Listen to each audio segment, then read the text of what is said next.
So Gafoor గారు కానీ ఇప్పుడు సుప్రీంకోర్టు చేసిన వ్యాఖ్యలు టైమ్ అండ్ అగైన్ వాళ్ళు ఎంత సీరియస్గా ఉన్నారనేది క్లియర్గా అర్థమవుతుంది. మరి ఇంత క్లియర్గా వాళ్ళకే కోర్టులకే ఒక క్లారిటీ వచ్చేసినప్పుడు ప్రభుత్వం చొరవ తీసుకొని ఇంకా వీటిని పరిగెత్తించాలి కదా. మరి ఇంకా ఇప్పటికీ కూడా దాని మీద దర్యాప్తు జరుగుతుందని నేనైతే అనుకోవడం లేదు. కానీ పరారీలో ఉన్న వాళ్ళు చాలామంది ఉన్నారు, వాళ్ళు కూడా దొరికితేనే ఒక లాజికల్ కంక్లూజన్ అని చెప్పేసి మొదటి నుంచి చెప్తున్నారు. ఇప్పుడు వాళ్ళు లేకపోతే రాదా ఏంటండి? వాళ్ళు ఒక్కళ్ళే చేశారా ఏంటి? వాసుదేవరెడ్డి అరెస్ట్ చేశారు, సత్యప్రసాద్ ముందస్తు బెయిల్ కూడా యాక్సెప్ట్ చేయటం లేదు. వాళ్ళిద్దరూ అప్రూవర్లుగా మారడానికి అలాగే ఈ కేసులో పూర్తి స్థాయిలో సహకరించడానికి సిద్ధంగా ఉన్నారని ఇప్పటి నుంచి చెప్తున్నారు. మరి ఇన్ని అవకాశాలు ఉన్నా కానీ నాకు గుర్తున్నంత వరకు అనుకుంటా మొదటిసారి ఛార్జ్ షీటు సబ్మిట్ చేసినప్పుడు అనుకుంటా ఒక్క చోటనే జగన్మోహన్ రెడ్డి గారి పేరు ఉన్నట్టుగా నాకు గుర్తు, if I'm not wrong, liquor కేసుకు సంబంధించి. మరి పేరు వరకే ప్రస్తావించేసి సీఎంఓ ఆఫీస్లో ఉన్న కీలకమైన ఇద్దరు వ్యక్తుల్ని, అందులోనూ ఆయనకి ఎంతో అసోసియేషన్ ఉన్నటువంటి సంవత్సరాల దశాబ్దాల అసోసియేషన్ ఉన్నటువంటి ఆ కుటుంబంతో ఉన్న వాళ్ళు మరి సీఎం యొక్క నోటీసులో లేకుండా ఇవన్నీ చేస్తారా? చేయరే కదా.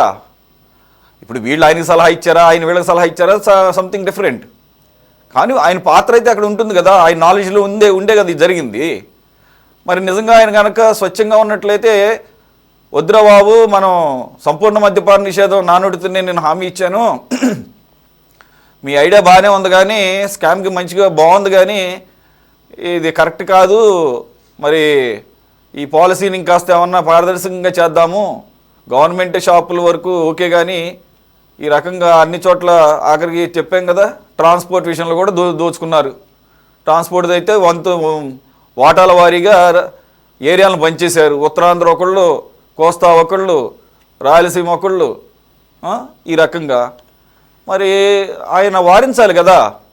ఇది మనకు మెడకు చుట్టుకుంటుంది, రెండు మనం దాని మీద ఇచ్చినటువంటి హామీ ఒకటి ఉంది అని చెప్పేసి మరి అలా దర్యాప్తు సంస్థలు ఆ కోణంలో వెళ్ళినప్పుడు మరి ప్రభుత్వం కూడా దీని మీద చొరవ చూపాలి కదండి.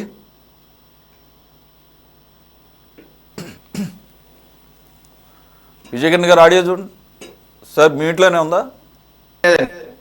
Okay, audible sir. ఆడియో రావటం లేదు, మాట్లాడండి ఒకసారి సార్.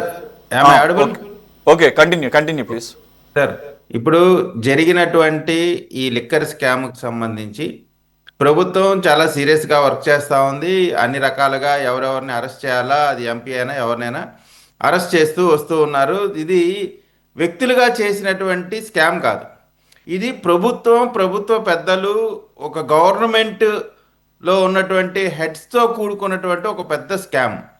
ఈ స్కాము కేవలం ఏదో ఒక చీఫ్ సెక్రటరీనా, లేకపోతే అడ్వైజర్లా, లేకపోతే జగన్మోహన్ రెడ్డి గారు అప్పుడు ముఖ్యమంత్రిగా ఉన్నప్పుడు ఆయనకున్నటువంటి సలహాదారుల మాత్రమే ఉన్నటువంటి ఇన్వాల్వ్ అయినటువంటి అంశం కాదు. టాప్ టు బాటమ్, చీఫ్ దగ్గర నుంచి సాధారణ వ్యక్తి దాకా అందరూ కూడా ఈ లిక్కర్ స్కామ్లో ఇన్వాల్వ్మెంట్ ఉన్నటువంటి పరిస్థితి జరుగుతున్నప్పుడు ఇటువంటి వాటిని కేసుని ఛేదించాలంటే ఏదో జస్ట్ లైక్ దట్ లాగా ఇప్పుడు అరెస్ట్ చేసేసాము. ఇప్పుడు ఒకటి సార్, కక్ష సాధింపుగా చేసే అరెస్టులు కానీ లేదా పెట్టే కేసులు ఏ విధంగా ఉంటాయంటే, చంద్రబాబు నాయుడు గారిని కక్ష సాధింపులో భాగంగా అరెస్ట్ చేశారు చూడండి, ఎటువంటి ఎఫ్ఐఆర్లో పేరు లేకుండా కనీసం నోటీసు కూడా ఇవ్వకుండా ఏ విధంగా అరెస్ట్ చేశారు, అవన్నీ కక్ష సాధింపులు. ఇది కక్ష సాధింపు కాకుండా జరిగినటువంటి స్కామ్కి సంబంధించి ఎవరెవరిని ఎక్కడెక్కడ తప్పు చేశారు, ఆ తప్పు చేసి వాళ్ళపైన ఏదైనా ఒక నేరారోపణ చేస్తే దాన్ని చట్టం ముందు కూడా నిలబెట్టే విధంగా, చట్టం ముందు వీగిపోకూడదు. మనం ఒక ఆరోపణ చేస్తే ఆ ఆరోపణలు కేవలం ఏదో తూతూ మంత్రంగా చేసి చట్టం ముందుకు వెళ్ళేసరికల్లా అవి వీగిపోయి కేసు నీరుగారిపోయేటువంటి పరిస్థితి లేకుండా, ఎందుకంటే ఇది కేవలం ఒక ఆర్థికపరమైనటువంటి నేరంగా మాత్రమే కాదు, ప్రజల యొక్క ఆరోగ్యాలకు సంబంధించి, వారి యొక్క జీవితాలకు సంబంధించి జరిగినటువంటి ఒక పెద్ద స్కామ్. ఎన్నికలకు ముందు అప్పుడున్నటువంటి రోజా ఏం చెప్పిందంటే, అసలు మా పాలసీ పూర్తి మద్యపాన నిషేధం చేయకుండా మేము అసలు ఎన్నికలకు వచ్చి ఓటు కూడా అడగమన్నారు. అటువంటి మాట చెప్పినటువంటి జగన్మోహన్ రెడ్డి గారు వారి పార్టీకి సంబంధించి నాయకులందరూ చేసినటువంటి పరిస్థితిలో తీరా చూస్తే ఏం జరిగిందంటే ఆయనకి సంబంధించినటువంటి ముఖ్య నాయకులతో ఆయన వైనాట్ 175 వైనాట్ 175 అనే ఆలోచనలో వాళ్ళ మదిలో ఉన్నటువంటి అంశం ఏంటంటే మనం సంక్షేమం పేరుతో అనేకమైనటువంటి డబ్బులు ఇస్తూ ఉన్నాం, ప్రజలు ఏ విధంగా రిసీవ్ చేసుకుంటున్నారో లేదో తెలియదు, కానీ మనం ఓటు ఎన్నికలు జరిగే సమయంలో వాటిని ఎంతైనా ఇచ్చి కొనుగోలు చేసే శక్తి మనకు ఉంది కాబట్టి, ఎందుకంటే వాళ్ళ దగ్గరే మనం దోచుకున్నాం కదా, అక్కడే మనకు ఒకటి ఏంటంటే ప్రధానంగా ఎక్కడా కూడా ఒక్క డిజిటల్ ట్రాన్సాక్షన్ కూడా చేయకుండా దరిదాపుగా 198% క్యాష్ మాత్రమే తీసుకోవడంలోనే అక్కడే దానిలో ఉన్నటువంటి ప్రధానమైనటువంటి గూఢచారం ఏంటంటే అర్థమైపోతా ఉంది. సో దీన్ని ఏ విధంగా అయినా సరే క్యాష్ రూపంలో వాళ్ళు తీసుకొని ఎన్నికల ప్రక్రియకు కూడా వాటిని ఉపయోగించుకున్నటువంటి పరిస్థితి. కాబట్టే ఈ రోజున దీన్ని ఛేదించాలంటే అధికారులకు కూడా చాలా కష్టంతో కూడుకున్న పని. వ్యక్తులుగా అనేకమైనటువంటి నేరాలు చేస్తూ ఉంటారు. మనం చూస్తే జగన్మోహన్ రెడ్డి గారి కేసులే ఒక ఉదాహరణ. ఈ రోజు కూడా ఒక్క అడుగు కూడా ముందుకు వెళ్ళలేనటువంటి పరిస్థితి.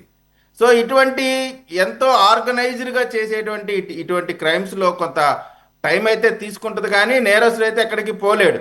మొన్ననే మనం సుప్రీంకోర్టులో కూడా చూసాము. నాకు అర్థం కానిది ఏంటంటే ఈ కేసులకు సంబంధించి కోర్టులో కొంతమందికేమో బెయిల్స్ వస్తూ ఉన్నాయి, కొంతమంది హ్యాపీగా బయటికి వెళ్తూ ఉన్నారు, కొంతమంది ఏమో అక్కడే ఆగిపోతూ ఉన్నారు. సరే, కోర్టు పరంగా జరిగేటువంటి ఆ అంశాలపైన మనం ఎక్కువగా చర్చించడం కంటే కూడా ప్రధానంగా ఒక్కొక్కటిగా నేర సామ్రాజ్యానికి సంబంధించినటువంటి ఒక్కొక్క తలకాయ ముందుకు వస్తున్నటువంటి పరిస్థితిలో ఖచ్చితంగా ఇవాళ గఫూర్ గారికైనా మీకైనా నాకైనా ఎవరికైనా మనం అందరం కూడా ఆలోచించేదంటే దీంట్లో ఏ1 అంటే దీంట్లో హెడ్ ఆఫ్ ది ఇన్స్టిట్యూషన్ వారి పాత్ర పైన ఎప్పుడు బయటకు వస్తుంది, ఎప్పుడు వారి దాకా ఈ లిక్కర్కి సంబంధించిన అంశంలో వారి గడప ఎప్పుడు తొక్కుతారనేటువంటిదే ఆంధ్రప్రదేశ్లో ఉన్నటువంటి ప్రతి వారి యొక్క ఆలోచన.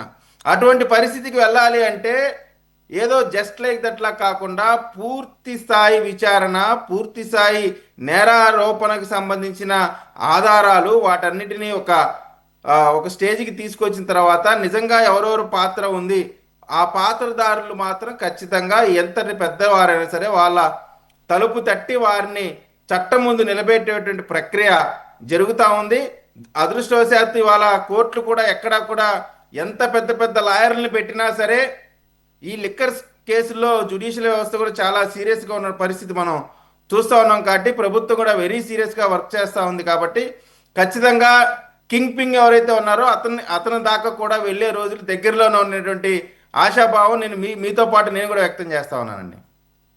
వైసీపీ అధికార ప్రతినిధి బొట్ల రామారావు గారు కూడా జాయిన్ అయ్యారు. నమస్తే అండి, వెల్కమ్. రామారావు గారు,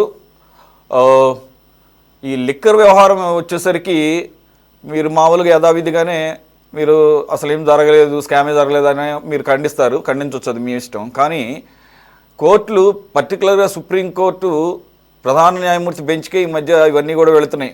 అవినాష్ రెడ్డి ఇది ఈ రోజుదే కాదు, ఏవన్గా ఉన్నటువంటి రాజకేశ్వర రెడ్డికి సంబంధించినటువంటి బెయిల్ పిటిషన్లు కూడా తిరస్కరిస్తూ కొన్ని కీలకమైనటువంటి వ్యాఖ్యలు చేస్తున్నాయి. ఇవన్నీ మరి మీరు ఏ రకంగా పరిగణిస్తున్నారనేది పార్టీ పరంగా మీరు చెప్పొచ్చు. మీరు ఆఫ్లైన్లో ఉన్నట్టున్నారు, మీరు వచ్చిన తర్వాత మళ్ళీ తీసుకుంటాను నేను.